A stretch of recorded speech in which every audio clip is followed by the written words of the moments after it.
Assalamualaikum warahmatullahi wabarakatuh. Perkenalkan, nama saya Lutfi Azhara Lu'lu'il Maknun dari kelas 1 PAIC dengan NIM 2241140402124.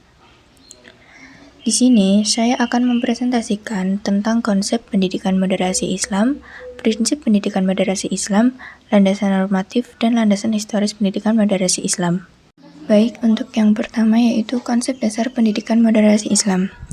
Islam sebagai agama samawi yang paling terakhir diturunkan oleh Allah Subhanahu wa Ta'ala melalui Nabi Muhammad SAW dipersepsikan membawa ajaran-ajaran moderat di dalamnya, yang selanjutnya sering dikenal dengan istilah moderasi Islam. Dalam struktur ajarannya, Islam selalu menarik kedua titik ekstrim yang saling berlawanan ke arah keseimbangan. Pengertian moderasi yaitu moderasi adalah jalan pertengahan dan ini sesuai dengan inti ajaran Islam yang sesuai dengan fitrah manusia.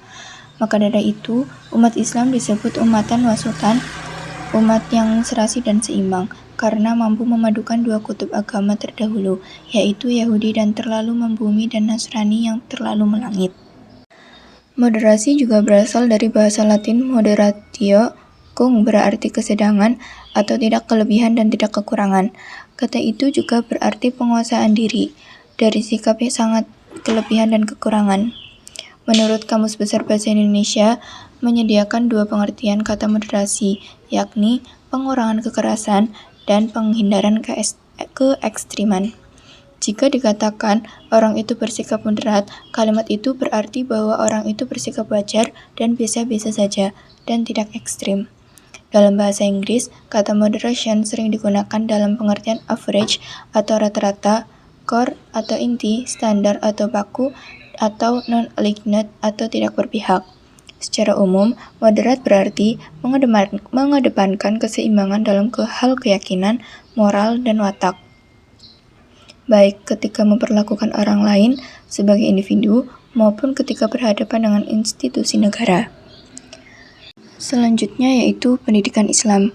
Pendidikan Islam merupakan suatu proses yang komprehensif dari pengembangan kepribadian manusia secara keseluruhan yang meliputi bidang intelektual, spiritual, emosi, dan fisik, sehingga keempat pilar-pilar yang harus dibangun untuk membangun manusia yang unggul dan sempurna dengan mengedepankan akhlakul karimah sebagai ciri khas utamanya. Menurut Profesor Dr.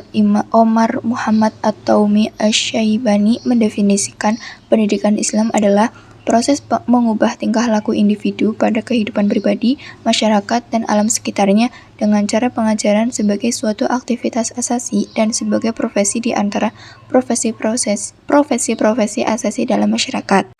Sedangkan menurut Dr. Muhammad S.A. Ibrahimi dari Bangladesh mengemukakan pengertian pendidikan Islam sebagai berikut, yaitu Islamic education in true sense of the term is a system of education which enable a man to lead his life according to the Islamic ideology, so that he may easily mold his life in accordance with tenet of Islam. Dan yang terakhir yaitu pengertian moderasi Islam. Moderasi Islam dalam bahasa Arab dikenal dengan istilah al-wasatiyah al-islamiyah. Sementara dalam bahasa Inggris diistilahkan dengan Islamic moderation. Moderasi Islam yaitu sebuah pandangan atau sikap yang selalu berusaha mengambil posisi seimbang di tengah dari dua sikap yang berseberangan dan berlebihan, sehingga salah satu dari kedua sikap tersebut tidak mendominasi dalam pikiran dan sikap seseorang. Baik, untuk yang selanjutnya yaitu dasar moderasi Islam. Dalam Al-Quran, Allah Subhanahu wa Ta'ala berfirman pada Quran Surat Al-Baqarah ayat 143, yakni Bismillahirrahmanirrahim. وَكَذَلِكَ جَعَلْنَاكُمْ أُمَّةً وَسَطًا لِتَكُونُوا شُهَدَاءَ عَلَى النَّاسِ وَيَكُونَ الرَّسُولُ عَلَيْكُمْ شَهِيدًا وَمَا جَعَلْنَا الْقِبْلَةَ الَّتِي كُنْتَ عَلَيْهَا إِلَّا لِنَعْلَمَ مَن يَتَّبِعُ الرَّسُولَ مِمَّن يَنقَلِبُ عَلَى عَقِبَيْهِ وَإِنْ كَانَتْ لَكَبِيرَةً إِلَّا عَلَى الَّذِينَ هَدَى اللَّهُ وَمَا كَانَ اللَّهُ لِيُضِيعَ إِيمَانَكُمْ إِنَّ اللَّهَ بِالنَّاسِ لَرَءُوفٌ رَحِيمٌ. yang artinya, dengan demikian pula kami telah menjadikan kamu, umat Islam, umat pertengahan, agar kamu menjadi saksi atas perbuatan manusia, dan agar Rasul atau Muhammad menjadi saksi atas perbuatan kamu. Kami tidak menjadikan kiblat yang dahulu kamu berkiblat kepadanya, melainkan agar kami mengetahui siapa yang mengikuti Rasul dan siapa yang berbalik ke belakang. Sungguh, pemindahan kiblat itu sangat berat, kecuali bagi orang yang telah diberi petunjuk oleh Allah, dan Allah tidak akan menyia-nyiakan imanmu. Sungguh Allah Maha Pengasih lagi Maha Penyayang kepada manusia. Ada pula pada Quran Surat Al-Qasas ayat 77, yakni Bismillahirrahmanirrahim, wabtaghi fima atakallahu ad-daral akhirata wa la tansa nasibaka minad dunya wa ahsin kama ahsanallahu ilaika wa la tabghil fasada fil ard innallaha la yuhibbul mufsidin, yang artinya, dan carilah pahala negeri akhirat dengan apa yang telah dianugerahkan Allah kepadamu, tetapi janganlah kamu melupakan bagianmu di dunia dan berbuat baiklah kepada orang lain sebagaimana Allah telah berbuat baik kepadamu, dan janganlah kamu berbuat kerusakan di bumi. Sungguh Allah tidak menyukai orang yang berbuat kerusakan. Dan yang terakhir yaitu pada Quran Surat Al-Furqan ayat 67, yakni Bismillahirrahmanirrahim, walladzina idza anfaqu lam yusrifu wa lam yaqturu kana baina dzalika qawama, yang artinya, dan termasuk hamba-hamba Tuhan yang Maha Pengasih, orang-orang yang apabila menginfakkan harta, mereka tidak berlebihan, dan tidak pula kikir di antara keduanya secara wajar. Baik, untuk materi selanjutnya yaitu tentang prinsip moderasi Islam. Ada beberapa prinsip moderasi Islam yang saya akan jelaskan, yaitu yang pertama, tawazun atau berkeseimbangan. Sikap seimbang berarti selalu berada di tengah di antara dua kutub.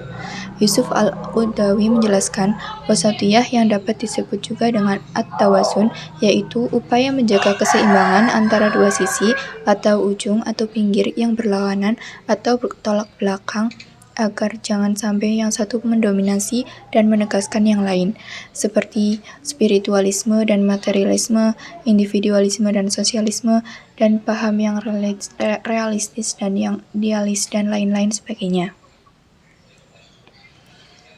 Yang kedua yaitu adalah atau keadilan. Dalam kamus bahasa Arab berarti sama. Berarti persamaan tersebut sering dikaitkan dengan hal-hal yang bersifat imaterial. Dalam Kamus Besar Bahasa Indonesia, arti adil dapat diartikan tidak berat sebelah atau tidak memihak, berpihak kepada kebenaran, dan sepatutnya atau tidak sewenang-wenangnya. Persamaan yang merupakan makna asal kata adil itulah yang menjadikan pelakunya tidak berpihak, dan pada dasarnya pula seseorang yang adil berpihak kepada yang benar, karena baik yang benar ataupun yang salah sama-sama harus memperoleh haknya. Dengan demikian, ia melakukan sesuatu yang patut lagi tidak sewenang-wenang. Adil berarti sikap menempatkan segala sesuatu pada tempatnya seraya melaksanakannya secara baik dan secepat mungkin. Yang ketiga yaitu tasamuh atau toleransi. Secara etimologi, kata tasamuh berasal dari bahasa Arab yang artinya berlapang dada, toleransi. Sementara itu, Kamus Besar Bahasa Indonesia memaknai kata toleran sebagai berikut, yaitu bersifat atau bersikap menenggang atau menghargai, membiarkan, membolehkan, lalu pendirian atau pendapat, pandangan, kepercayaan, kebiasaan, kelakuan, dan sebagainya, dan yang berbeda atau bertentangan dengan pendirian sendiri. Jadi, toleransi secara bahasa adalah sikap menghargai pendirian orang lain, dan menghargai bukan berarti membenarkan, apalagi mengikuti. Tillman mendefinisikan tasamuh atau toleransi adalah sebuah sikap saling menghargai dengan tujuan untuk kedamaian. Menurut Friedrich Hiller, tasamuh atau toleransi adalah sikap seseorang yang mengakui adanya pluralitas agama dan menghargai setiap pemeluk agama tersebut. Toleransi beragama menurut Islam adalah menghormati atau menolerir dengan tanpa melewati batas aturan agama itu sendiri. Islam menjelaskan bahwa tasamuh mengarah kepada sikap terbuka dan mau mengakui adanya berbagai macam perbedaan, baik dari sisi suku bangsa, warna kulit, bahasa, adat istiadat, budaya, bahasa, serta agama. Yang keempat yaitu tawasud, atau sikap tengah-tengah. Islam adalah jalan tengah dalam segala hal, baik dalam konsep, akidah, perilaku, dan hubungan dengan sesama manusia. Tawasud merupakan sikap tengah-tengah, sedang-sedang, tidak ekstrim kanan ataupun ekstrim kiri. Tawasud adalah sikap netral yang berintikan pada prinsip hidup menjunjung tinggi nilai keadilan di tengah-tengah kehidupan bersama, tidak ekstrim kiri ataupun ekstrim kanan. Sikap ini dikenal juga dengan sebutan moderat al-wasatiyah. Al-Asfahani mendefinisikan tawasud atau mengambil jalan tengah dengan wasat, yaitu tengah-tengah di antara dua batas atau dengan keadilan, yang tengah dengan atau yang standar atau yang biasa-biasa saja. Wasaton juga bermakna menjaga dari bersikap tanpa kompromi, bahkan meninggalkan garis kebenaran agama. Menurut Ketua PBNU Marsudi Syuhud, tawasud atau mengambil jalan tengah adalah keharusan karena merupakan perintah Al-Quran. Dia mengutip ayat Al-Quran, "Jadilah kamu umat Islam yang tengah-tengah atau yang moderat."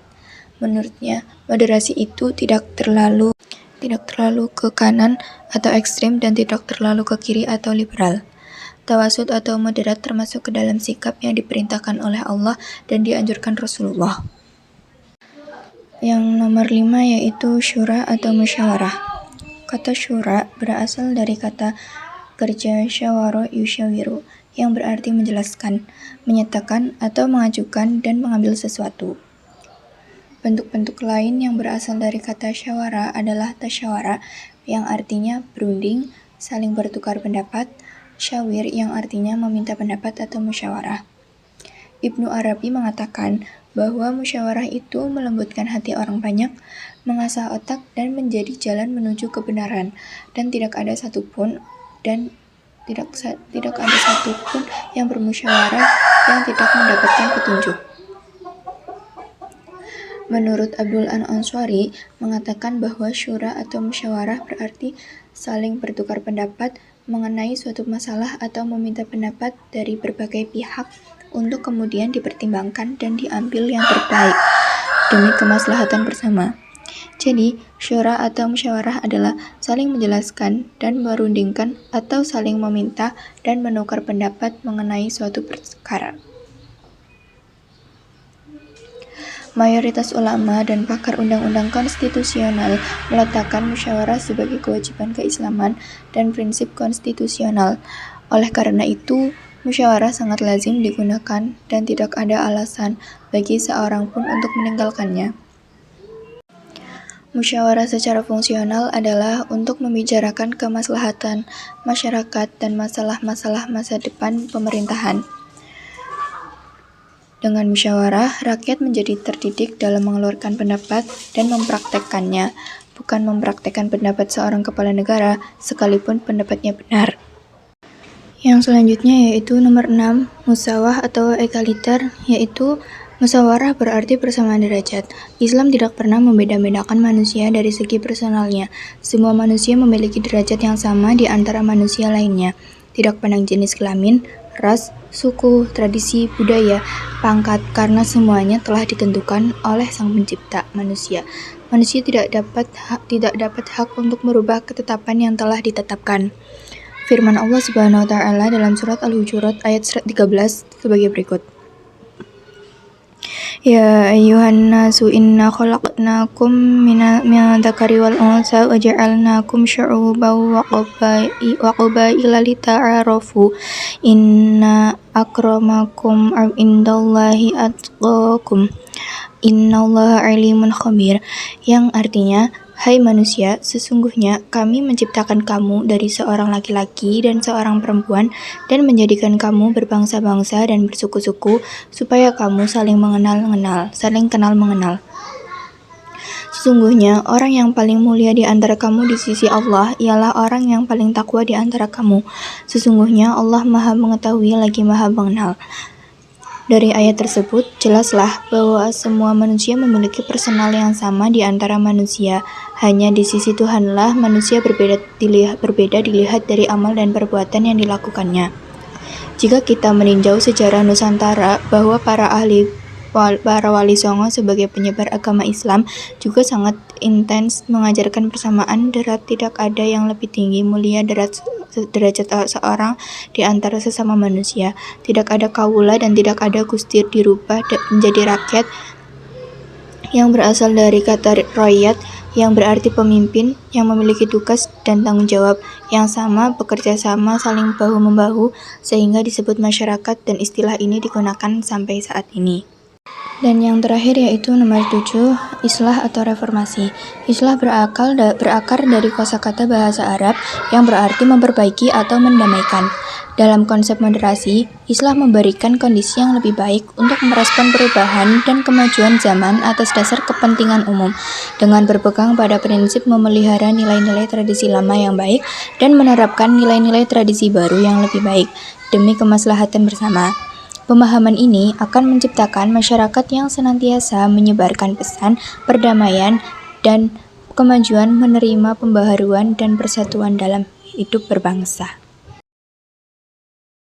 Baik, untuk materi yang selanjutnya yaitu tentang landasan normatif. Kata norma berasal dari kata norm atau norma yang berarti acuan, ajaran, standar baik atau buruk. Kata wasat dalam terdapat pada beberapa surat di Al-Quran, di antaranya yaitu pada surat Al-Baqarah ayat 143. Pada ayat ini dijelaskan, sebagaimana kami telah memberikan kalian petunjuk, wahai kaum muslimin, menuju jalan yang lurus dalam agama kami. Juga telah menjadikan kalian umat pilihan terbaik dan adil, supaya kalian kelak di akhirat memberikan persaksian di hadapan umat-umat lain bahwa para rasul mereka telah menyampaikan risalah Allah kepada mereka, dan begitu juga Rasulullah SAW akan menjadi saksi atas kalian di akhirat kelak bahwa dia telah menyampaikan risalah Tuhannya.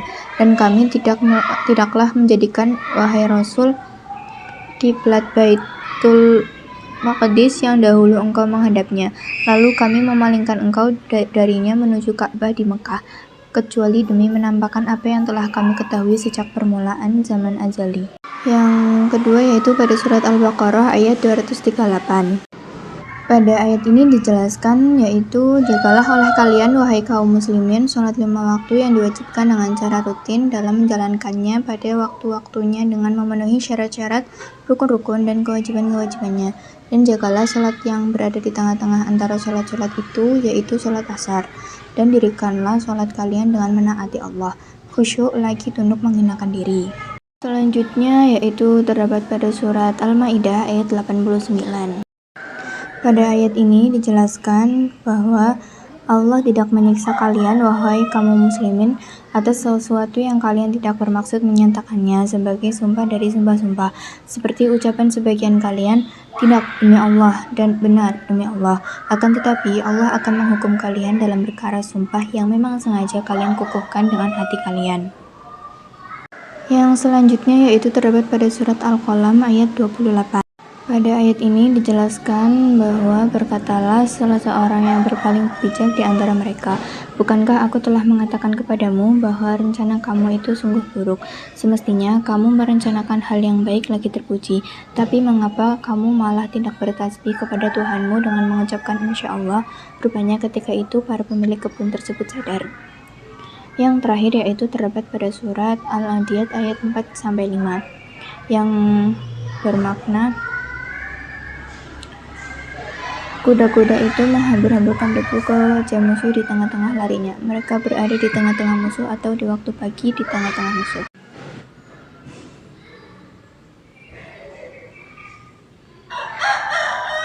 Metode tafsir maudhu'i sebagaimana yang disampaikan oleh Al-Farmawi merupakan metode yang komprehensif untuk meneliti Al-Quran secara tematis. Metode tersebut menyentuh semua aspek yang ada di dalam Al-Quran, baik dari segi metodologis, historis, munasabah, penguatan materi dengan hadis yang relevan, sampai dengan sterilisasi ayat-ayat yang memiliki indikasi pertentangan. Berikut adalah identifikasi ayat-ayat Al-Quran yang menjelaskan tentang Islam moderat dengan mengacu metode yang disusun oleh Al-Farmawi. Yang pertama yaitu menganalisis ayat-ayat Al-Quran yang mengandung term wasat atau moderat.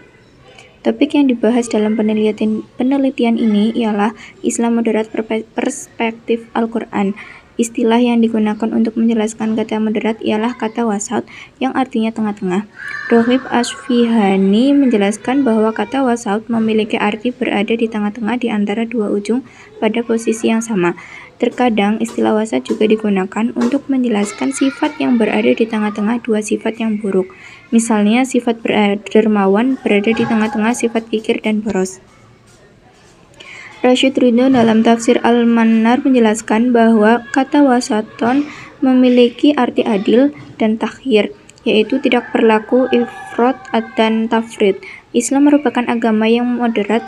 Agama Islam memiliki nilai yang seimbang dan tidak ifrat atau tafrid.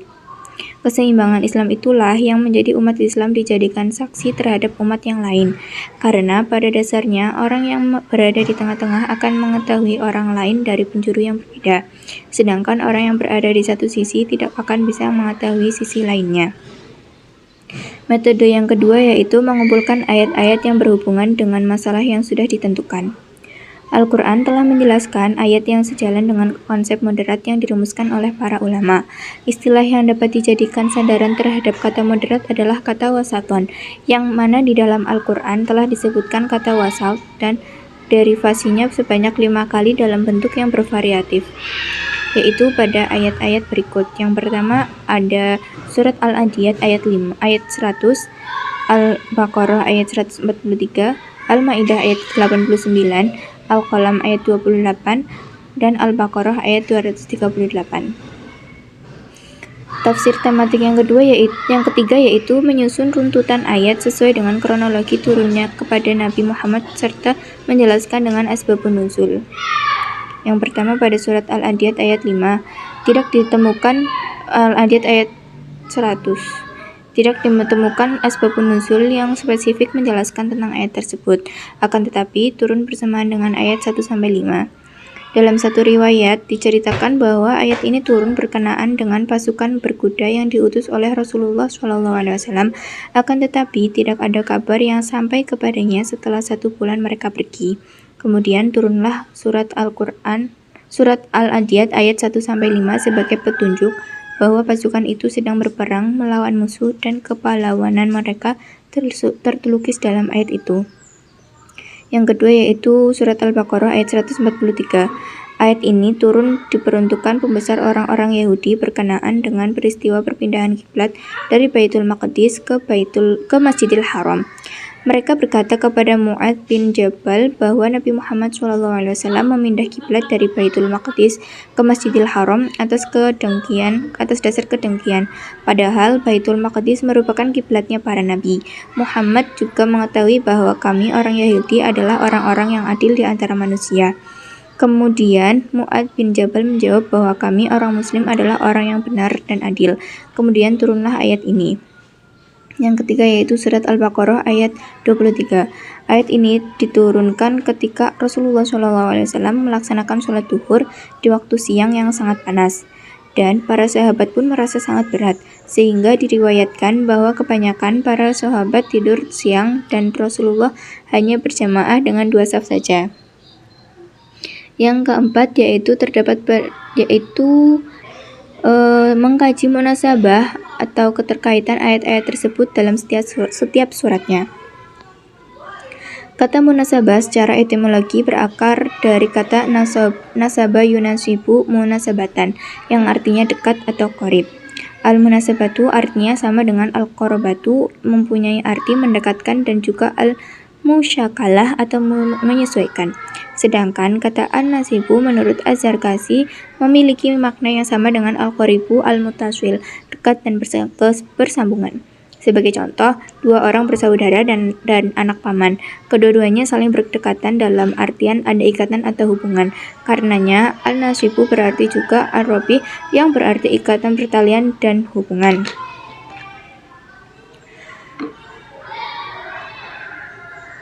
Selanjutnya yaitu tafsir tematik nomor 5, yaitu menganalisis ayat-ayat yang memiliki akar kata wasat dalam moderat. Pemaparan tentang ayat-ayat Al-Quran yang mengandung tema moderat menunjukkan bahwa moderasi Islam berlaku di segala bidang, baik akidah, syariat, maupun perilaku.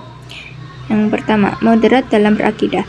Moderasi Islam dalam berakidah sangat tampak pada pembahasan surat Al-Baqarah ayat 143. Pada ayat tersebut menjelaskan bahwa posisi umat Islam dalam berakidah berada di antara umat Nasrani dan Yahudi. Umat Islam tidak terlalu berlebih-lebihan dalam beragam sebagaimana yang dilakukan oleh umat Nasrani yang berlebih-lebihan hingga menuhankan Nabi Isa. Selain itu, umat Islam juga tidak memudah-mudahkan bahkan meremehkan dalam beragama sebagaimana yang dilakukan oleh orang Yahudi dengan mengganti kitab Allah, membunuh nabi-nabinya, berbohong dan kufur terhadap Allah Subhanahu wa taala. Yang kedua yaitu moderat dalam bersyariat.